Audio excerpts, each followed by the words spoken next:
Welcome everyone. So this is David Smith and we're here live at Zoho Day 2026 in Austin, Texas, here with Praval Singh. How are you, man? I'm doing well. Good to see you. Good to see you too, Been a man. while, yeah. Been a while, right? Since the last event. Absolutely. It's an Yeah. annual affair that we end up catching up, and Yeah, it's been fun. always fun, always fun. You know, Zoho Day is always a good day of content and meeting people, and so the content was amazing, as always, always. And so I love what you guys are doing in terms of talking about, just in a nutshell, bringing value to customers. And working with marketing, how do you first of all, the background of your role, but how do you even attempt to message that to customers, that they understand what the business outcomes are that they can attain with Zoho? Yeah. I mean, if you look at it, the very premise of what we do at Zoho is essentially building that entire layer of business software across functions. So typically, if you look at a business, you will have sales and marketing as a function, HR, back office, all of that, right? And everything from a project management to a collaboration, etc. What we've done in the last 3 decades is build that entire breadth of applications and also the depth within them. Yeah. What we're doing now, and that's what you heard this morning we talk about, is how we're looking at the future is building that foundation and calling it the App OS and making it available to not just us to build the next set of apps, but to our customers and partners. And that's the future we see. The foundation as a platform available for everybody to build on top of it. Absolutely. One thing I've been researching and studying, and we talked a little bit about this earlier before we got on here, is I've been looking at what I'm calling the universal context layer. And it was so awesome to hear Raju and even VJ this morning talk about this contextual, this business context, this unified context, this unified data layer, which to me is what, makes agents for real. We've talked about this. There's sometimes people deploy agents or they go on these AI projects, and it's just agents in the wild. I call them naked agents because they have no context, and the context is the clothes that the agents need. And I think what Zoho, what I'm hearing you guys talking about is, okay, no, you can begin to own your own context, right? We'll give you a layer. You can own your own context. It's yours. You have the sovereignty, right? You're in control. And then I love what VJ was saying today, but then there is now that sort of, with the control comes risk. And then you're also helping them mitigating the actual risk itself. So if you look at it, and again, the story is always easier to tell looking back, right? Because we've invested in building this whole layer, like I said, all on the same platform. That brings in a lot of context for businesses. So for example, does your CRM system know about your accounting system? Does that know about your email? Yes. Okay. How are your CRM and help desk system talking to each other? When you have that foundational layer sorted, AI works on top of it. So AI has, like you said, a lot more context for businesses to be able to, and that's how you bring value to customers. Absolutely. Because we fundamentally believe that AI at work, which is AI for business, is very different from using LLM to prompt it to give me a recipe or my favorite places to eat in Austin. Right, yeah. It's very different from a business context. Exactly, because it has so many parts to it. One is, like you said, governance and guardrails. The other is having that context, and that comes from directory. We have a product, Zoho Directory as well, which gives the access and permissions so that who can prompt what, who can get access to what. Okay. For example, let's say I shouldn't be able to probe the system to get payroll information for someone who's senior to me. Exactly. Right? Because that should be it should be under guardrails, right? Absolutely. How does the system know these things? That's the context that we're talking about. And having the entire platform available at the foundation layer enables AI to do its job better and hence offer better value to customers. And that directory context is so important. I remember even back in the day when I used to cover directory services, like I've been in this industry for a while, I guess. But and what directory services back in the day never really did was show relationships and having the context of relationship, like who knows what and what the permission structure is, and what the walled gardens my are. My function, department, my team, the hierarchy, access permissions, all that is what is stored in directory. Right? And in a business context, you need that. Absolutely. And so how do you now, with your sort of role, right? Actually, explain what your role is. How do you then message what Zoho's doing to the external customer? Yeah, I mean, super grateful to have a wonderful team, to be honest. We do a ton of work across functions, like I said, as a company. And me and my team hold the responsibility to bring our brand narrative out, who we are, how we are relevant, all the way from small and medium-sized businesses Yeah. to the biggest of enterprises that we are serving, right? Yeah. So how we put that narrative out, our messaging for the enterprises are different because their needs and challenges are different. Our offerings also kind of cater to enterprises differently. Yes. You know, we have certain services which are enterprise specific, you know, in terms of how we engage with them, versus an SMB, which is a very different flywheel. Right. So how do you get that right message before the right audience is one part of it, because Zoho could mean different things to different people. Yeah. Yeah. Based on the segment of the customer, SMB, enterprise, etc. Secondly, the region. And lastly, I would say the vertical itself, or for example, the BU itself. So if you are a CMO I'm speaking with, Zoho for you could be very different than a CHRO or a CFO.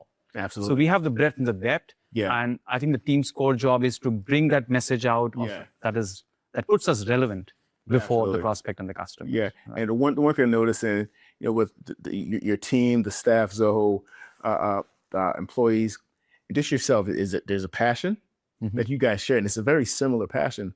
What drives you, you know, in this role, in terms of what the background and what brings you to this point? What's driving you? Yeah, it's kind of funny you asked me that, because I've been here for about 14 odd years, I think now. Yeah. And the things that have changed in the last decade, and there are things that have not. Right? What has not changed is the culture fabric of the company. Yeah. And it's all about the people. It's about the people and the purpose, right? Absolutely. And again, you hear it from Sridhar all the time. Right? Our purpose to make software accessible to more and more people in the world. We announced 1 million paying customers today and 150 million users. That's awesome. I remember when I joined, we had about 6 million users, I believe. Yeah. I have vivid memories of that time.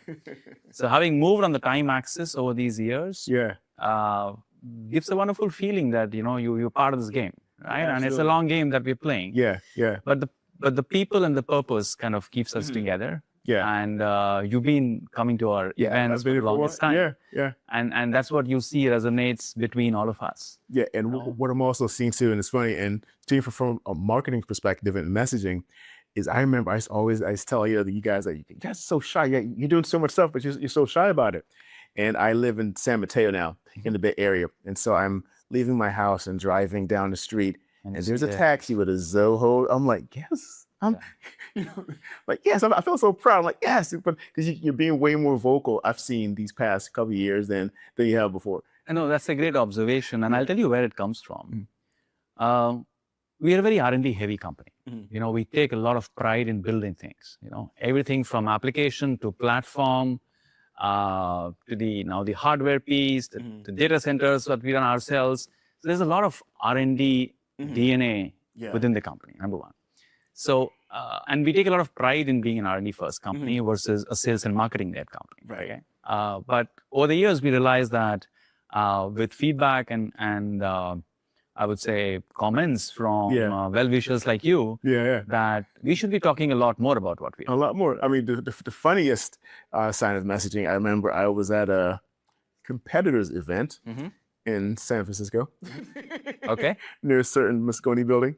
And I remember I was in the Moscone garage. I got in the elevator. I was on like 4th floor. I remember going down to the elevator and got to the bottom floor. And right there, the bottom floor was Zoho CRM. Yeah. And it was awesome. Yeah. So we do it. I would say we still spend a lot less money than most competition of ours does. Yeah. But we do it very strategically. Yeah. Right. And we have kind of amped up that over the last 3 or 5 years, I would say. Yeah. So you see us, customers see us a lot more outside now than they did about, we say, 5 years ago. Yeah. And it's a conscious call. But at the same time, we want to be still be frugal about it. Exactly. You know, we don't want to throw money at every other thing and sort of try to do things differently. You know, there's a certain DNA of the company that we have. We want to preserve that. Right. But at the same time, at our scale today, where we are, we would love for more people to know how we are relevant for them. Yeah. And these are all attempts to.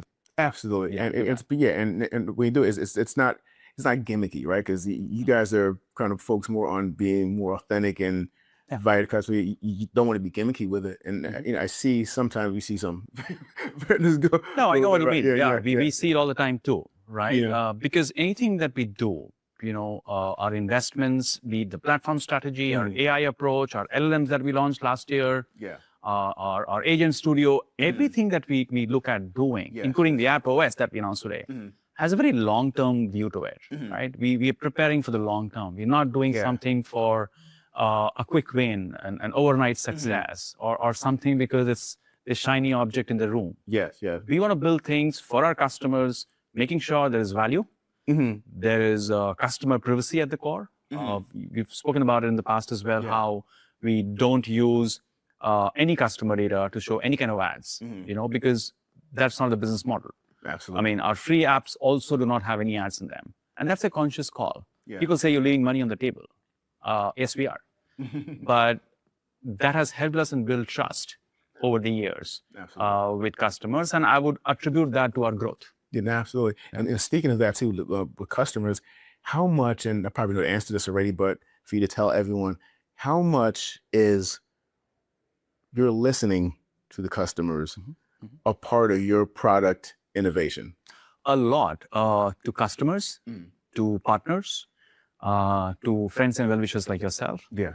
And how we do it is interesting. So the different ways of doing it, from a customer standpoint, we do hundreds of community events across the world where a small group of Zoho folks would parachute into a city. We keep it a low-key affair.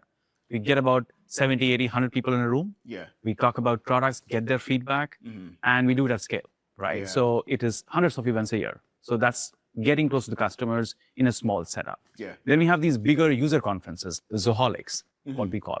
It happens in multiple countries, which is where we bring our customers and partners and well-wishers together again. Yeah. And we primarily, our goal is to listen to feedback. Yeah, absolutely. And then there are analyst events like this, okay? And the idea is, this is where we take notes and bring it back to the kitchen, right? where all the cooking happens. Yeah, right? yeah. And it has kind of worked for us. It has kind of worked for us, and we don't promise that every feedback that comes in will be rolled out in a couple of weeks. But we see patterns, we see needs. And oftentimes those are very differentiated from a region to a region, especially in products like finance. Absolutely. Compliance is different, policies are different, tax laws are different, right? Yeah. It helps us prepare and based on the needs of a customer, the region, and helps us prioritize how we go to market. Yeah, absolutely. Like I said, we're seeing right now where, I'll talk to CIOs and different IT leaders, and sometimes they don't even care so much about the tech for tech itself or AI itself. It's like, these are my outcomes. These are the outcomes I want to sort of promote, I want to achieve, and there are multiple different workflows, and they've gone beyond just the efficiency piece of it. They're trying to reduce that sort of friction tax from employees and from customers, right? And so they're looking for that. I'm concerned about the outcomes. How can you help me, achieve these outcomes? No, actually, that ties back to the initial point we were making about how AI for business is different from AI for consumers. Yes. Right. Because when a business is looking at making investment in technology, be it SaaS or otherwise, right? They're looking at not just efficiency, but outcomes, right? They have a problem to solve. Yes. Right. How can they do it faster, quicker, and more efficiently? Absolutely. Right. So when we talk to CIOs in the large enterprise space, I would say one of the things that often comes out is time to value. Yes. Okay. How long does your technology take to implement? Okay. Time to value, quicker implementation, affordability, all of that actually. And then one thing that also comes up very often is change management. Indeed. So what happens after you implement it? Yes, indeed. Right. How do we, especially in regulated industries, change management is a big deal. Yeah. So all these things essentially tie back to outcomes. Absolutely. And in business, we're seeing more and more because the hype cycle would go away. Yeah. So it is already kind of moving out, right? Yeah. It all will come down to the value. Indeed. Right. Indeed. So, Indeed. And again, like I said, we've been here long enough, seen a few cycles. Absolutely. Yeah. From the desktop to the cloud to the mobile to SaaS. Absolutely. Now AI. Yeah. So we are optimistic. Yeah, which I'm seeing the convergence you mentioned with AI now. I'm seeing there's this huge convergence now with EX and CX. And I can envision a day when Zoho does the whole contact center thing, because you have all the bits. You have the customer data from CRM. You have the workflow orchestration piece of it. Yep. And that's what all that is about. It's intelligent orchestration. Yeah. No, I mean, all of that has come together and rather matured in the last 3 decades. There's still bits and pieces which are maturing, I would say, to be honest with you. But the core pieces have matured. Yeah. And like I said, our future is being a platform of choice for businesses of all sizes. Right? A platform that you can pick up a ready product on, you can customize it, you can build on top of it, you can bring in your existing stack to work with it too. Yes. Idea is not to displace everything that you have. Idea is the times when we coexist with an existing ecosystem. Yeah. Right? And we've seen success in coexistence, we've seen success in replacing something, we've seen success in building something from the ground up. So all kinds. Yeah, that's actually a good mic drop moment. That was a good one. Praval, thank you so much. That's great. We're going to end on that note. Thank you so much, man. It's great talking to you as always. Thank you so much. Thank you, man.